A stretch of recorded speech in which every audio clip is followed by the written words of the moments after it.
The member from Thunder Bay-Atikokan. Thank you, Speaker. Speaker, my question is for the Minister of Energy. Speaker, this past August I had the opportunity to visit Atikokan in my riding of Thunder Bay-Atikokan and announce our government's plan to convert the Ontario power generation plant in that community to burn biomass. I can tell the Minister of Energy that my constituents are excited to see that OPG's first biomass-fueled power station will be located in northwestern Ontario.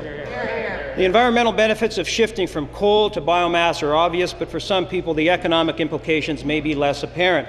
The Atikokan station is a critical part of the community, and a transition of this nature is not a simple process. So my question to the Minister of Energy is this: what sort of economic impacts can the people of Atikokan expect to see during this conversion process and beyond? Minister. Thank you, Mr. Speaker.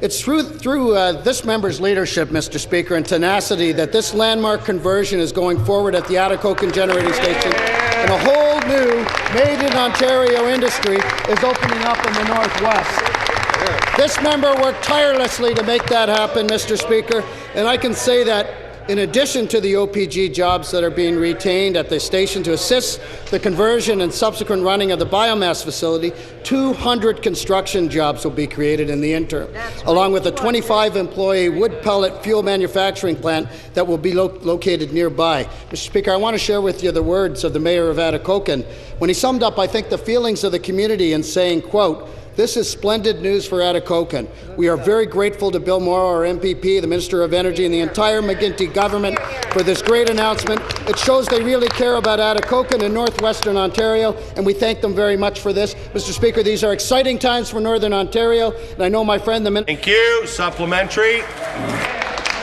Thank you, Speaker, and I thank the Minister for the compliment. I know my constituents appreciate that OPG will be maintaining a robust presence in Atikokan.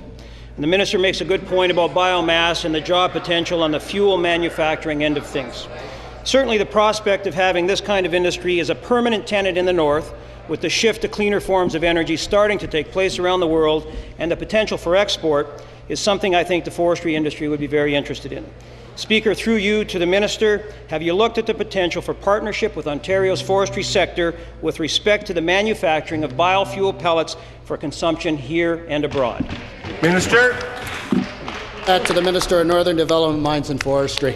Well, thank you very much, Mr. Speaker. And may I also add my compliments to my colleague from Thunder Bay-Atikokan for his determination and dedication. Remarkable job. And certainly I'm glad to speak about the new partnerships that are happening in the biomass and the forestry sector. And may I say, Mr. Speaker, our government's Forest Sector Prosperity Fund has already helped substantially in this area. The fund was established in 2005 to stimulate capital investment and revitalize competitiveness in the forestry sector. And to date, the program has dispersed well over $34 million in grants to support these capital projects. A very exciting example of how this program has supported green energy initiatives is the $20.7 million that went to the Abitibi-Bowen operation in Fort Frances for their biomass cogeneration plant, a tremendous project. Because of the funding provided for this plan, Fort Frances can generate enough green energy to power about 30,000 homes. This is great for the community, great for the industry.